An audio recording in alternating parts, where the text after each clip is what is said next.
Hello everybody, my name is KingStix and welcome back to a brand new jungle guide. Today I want to talk over Cho'Gath, who is arguably the best scaling tank in all of League of Legends. Starting it off with your clears, you're pretty much always going to want to do Raptors first. You don't even really need a leash. Just try to attack the big one while hitting every single Raptor with your E. Always start E on Cho'Gath. It's super OP. It's going to make your clears extremely powerful. It should look a little something like this. There should be 1 to 3 Raptors left. You're just going to keep autoing them, backing them up, and then starting on your red buff, taking Q at level 2.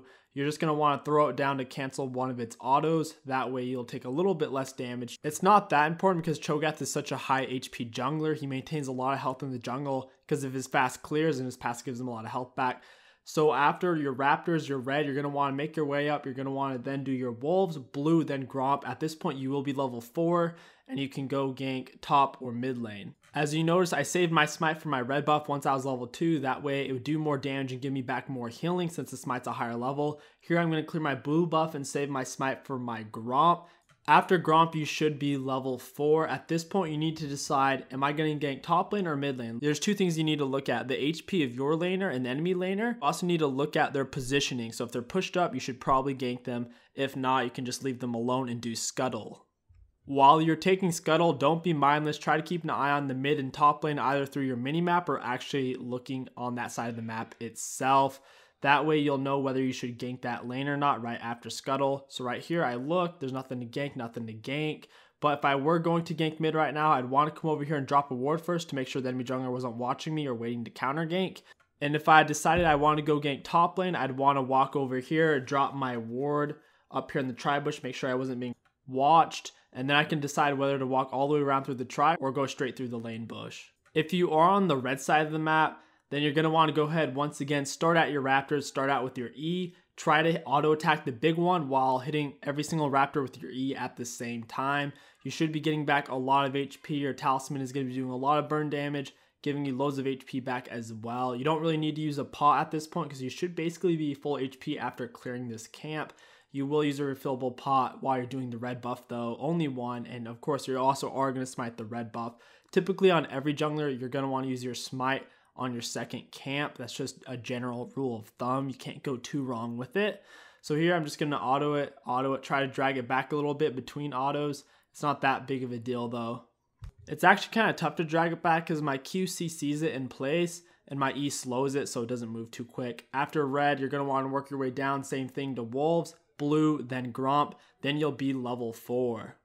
After you finish clearing your blue and Gromp, once again, you will be level 4. You'll be really high in HP. You should be pretty much full HP. At this point, you should probably clear a scuttle, but right now you should be looking to see whether you should gank mid or bot. If you can't gank them, take scuttle, and then after scuttle, look again to see if you can gank mid or bot. If you can, go do it. If not, go back in your jungle and farm or recall and get your Balmy Cinder. So right now, I'm going to take the scuttle, and then I see there's a gank bot lane. It's a Rise. It's just a bot. I'm going to come down here and show you how to gank properly. So ideally on Cho'Gath, you want to come in behind the enemy laner. There's no need to flash out of the bush or do some random shit. Just walk up to him. I already have the pressure advantage since I'm behind him. I have red buff and the E from my slow.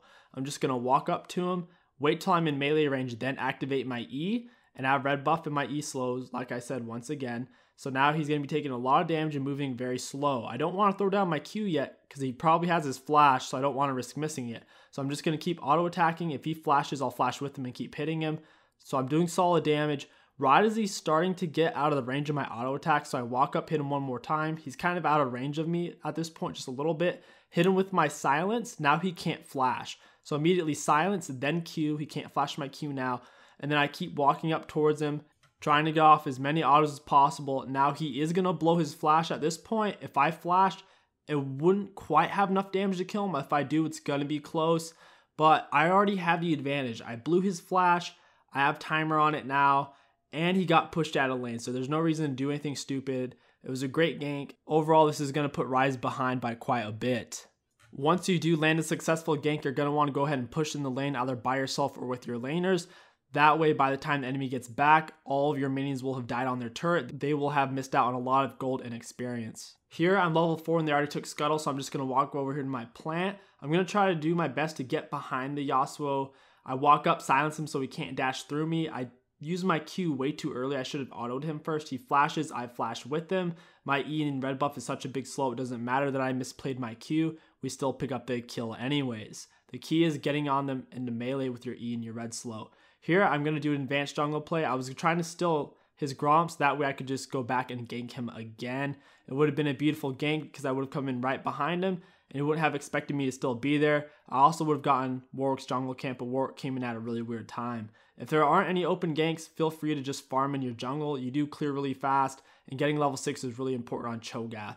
Here, I messed up again. I used my Q before I even landed an auto for the slow. I also didn't silence her first before I used my Q. Now I'm on her just trying to slow her as much as possible. I think this Ahri has a seizure or something. She like goes back in for no reason. I'm not level 6 yet and there's 3 of them, so I'm in a bit of a weird spot. I want to try to get a double knockup, so I use it before I actually land an auto attack or my W. Their movement was very limited since I had a turret there, so it was relatively easy to land. It's still fairly early game, so I'm still pretty squishy. I haven't really scaled yet. Once you are level 6 and up, if your ultimate is currently up, feel free to use it on a jungle camp. Remember, it has a little over 1,000 base damage at level 6. So whenever your jungle camp is at 1,000 HP, just go ahead and ult it. It'll give you a stack. It's really good. Here, Ezreal, I knew he was in the bush. Throw down my Q to start since I knew he was recalling. Walk up to him, just keep auto attacking for the slows. Slow smite him, auto, walk up, and ultimate. Whenever they'll die from your ultimate, they should be glowing red. They'll have a glowing red aura around them. Cho'Gath is a really unique tank jungler because whenever you see the enemy jungler on the opposite side of the map, you can go into their jungle and actually take quite a bit of their jungle camp since you clear so quickly. It's very powerful and very frustrating. Since Cho'Gath scales so hard, whenever he puts you behind in the early game, it really just screws the whole game over. This is why Cho'Gath has an insane ban rate, but you should learn how to play him for whenever he is open. He's total free low. Cho'Gath also has amazing objective control. Whenever your ultimate is up, you can pretty much outsmite everybody, including Nunu, especially if you have a lot of ultimate stacks because you've been eating champions and things of that nature. Here, I'm trying to control Dragon, but my smite and ultimate are both unfortunately down. They do get Dragon, but now my ultimate is up, so I'm looking to get a stack because you can only get 6 stacks off of normal minions and monsters. Whenever you have an opportunity to eat a champion, you're going to want to go ahead and take it. Yasuo gets low. I see the red aura, but I want to go ahead and go for the Ezreal because he really pisses me off. So I could just go ahead, auto him twice, then I eat him. Since I don't have any teammates with me and my ultimate is down, I can't really fight off these invaders. Unfortunately, I am going to go down. This is an important lesson. Whenever you're playing Cho'Gath, especially in the mid and late game, you need to try to group with your team because if your ultimate is down, you're just a sitting duck. Try to use terrain to land your Q. In this case, they are up against a wall, so I could easily place my Q and land a knockup. I realized there is a gate there, but it was affecting a few different dodge options of theirs, which made it very easy for me to land my Q. Here I'm just taking the turret for my team. My massive hitbox actually makes it kind of difficult to get out of turret range. Once again, looking for ultimates on enemy champion is very important. Whenever you're in the mid and late game, you should already have 4 or 5 stacks of your ultimate used on minions and monsters. So whenever you have 4 or 5 stacks, try to keep your ultimate up so you can ult objectives and enemy champions because like I said, you can't get more than 6 stacks on normal minions and monsters. So try to keep it up in team fights in the mid and late game. In team fights in general, just try to tank for your team, get off as many auto attacks as possible with your E on. Don't actually activate your E till you're in melee range with an enemy champion because it will blow your cooldown on it and you will have to wait for it to come back again. Each time you auto attack, it doesn't refresh it. You can only use it 3 times whenever you activate it. So try to wait till you're in melee range if you haven't engaged on the enemy yet. Whenever you're getting chased down on Cho'Gath, it can actually be really tricky to get away because with the items we're going to be building, Righteous Glory, it's very difficult to actually get away from champions. It's much easier to engage. Cho'Gath's weakest aspect is the fact that he has such a big hitbox, so it's actually very hard for an enemy to miss their skill shot on you. If you are trying to get away, it's very difficult. On the upside to that, whenever you are in a team fight, you absorb pretty much every skill shot there is since you are so big. In the mid and late game, once you have a lot of stacks on your ultimate, your one-shot capability is insane. Ezreal's out of position, going back. I wait for him to nearly recall, so he won't be expecting it. Silence, keep slowing with my autos. I'm getting pretty low on health here, but I'm confident in my abilities. Keep walking up to him, ultimate, and I completely outskill him by pressing R. As you saw there, I did around 1,000 damage. In the mid and late game, your ultimate should be doing around 1,200 damage if you've been using it properly throughout the game.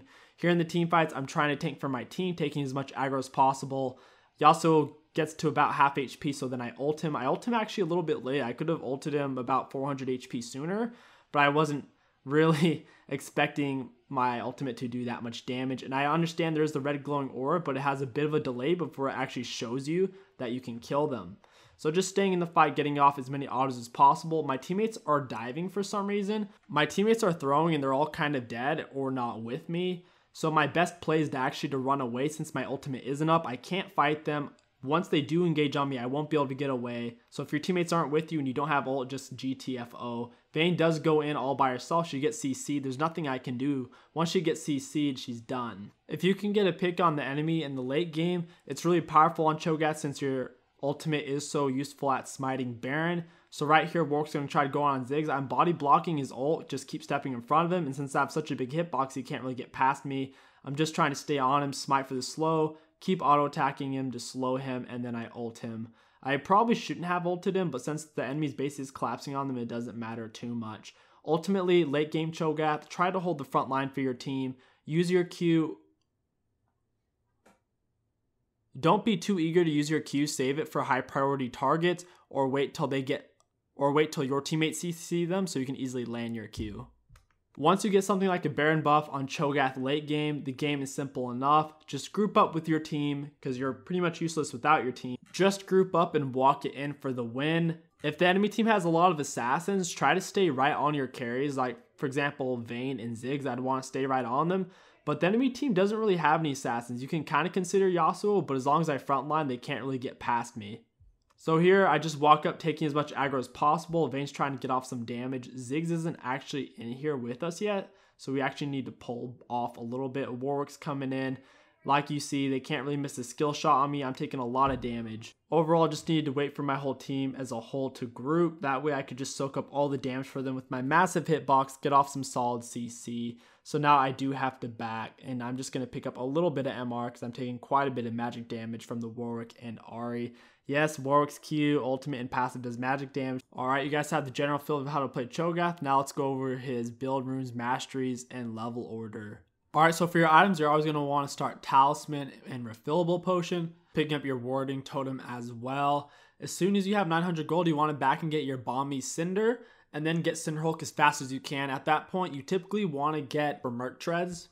Merc Treads are typically best since Cho'Gath is such a big character. He absorbs all the skill shots. He gets CC'd a lot, so that's why you typically build them. But if the enemy team has loads and loads of auto attacks, getting Ninja Tabbies are good as well. I wouldn't really recommend any other boots on Cho'Gath. Those are overall the two best boots to build on him. After that, you pretty much want to rush Righteous Glory every time. It's going to give you a lot of movement speed. You'll be able to chase down enemies, apply your slow, and then land your CC that way. It's also good for speeding up to ult people to get the kill. After that, I personally like getting Dead Man's Plate for extra movement speed, damage, and tankiness. But if you feel like you need to peel better for your team, you can go ahead and pick up a Locket to help your AD carry and your mid laner out quite a bit. In general, those are your core items. Everything else is just situational. After these core items, just prioritize getting armor, magic resist, depending on if the enemy team is more AD or AP. And then in the end, you're going to also want to get a Gargoyle Stone Plate. There's no need to build any attack speed, attack damage, or AP items on Cho'Gath Jungle. Cho'Gath Jungle takes a very standard tank rune page. You don't need to take any AP on him. You also don't need to take any movement speed quints. You're going to run the same exact page that you run for Ramish Jungle, and you can even run this page on Maokai Jungle as well. It's just generally tanky, gives you solid clears, and overall is going to do the most for you. Building AP isn't very necessary since he has such high base damages anyways. Overall AP will go wasted on him. For your masters on Cho'Gath, the most important thing is that you take Stoneborn Pact. You have massive AoE slows, so your teammates are going to be getting a lot of healing off it. Plus, it's going to be giving you more maximum HP, and you already have loads of it. And then the second most important thing is that you take 12 in Ferocity. This is going to give you a little bit more damage, stronger clears, and overall more power in a team fight. And finally, let's talk over Cho'Gath's ability order. You're going to want to take E level 1, Q level 2, and W level 3, maxing E first, W second, and Q last. The reason you max Q last is because every time you level it up, it doesn't lower the cooldown reduction. And also, whenever you level up your W, it increases the silence duration, which is amazing. The reason you max E first is because it makes your clears absolutely insane and gives you the most damage by far. It's also a very powerful ganking tool because of the slows. Alright guys, that is going to wrap up this video. It went a little bit longer than I wanted to, but overall I hope you have a better understanding of how to play Cho'Gath in the jungle, in general, what you need to do to win those games. He is banned a lot of the time, but whenever he isn't banned, hopefully you know how to play him well enough to win your games whenever he isn't banned. Don't forget to like, comment, subscribe guys, it helps me out a lot and I really do appreciate it. My name is KingStix, thank you guys so much for watching and I'll catch you next video.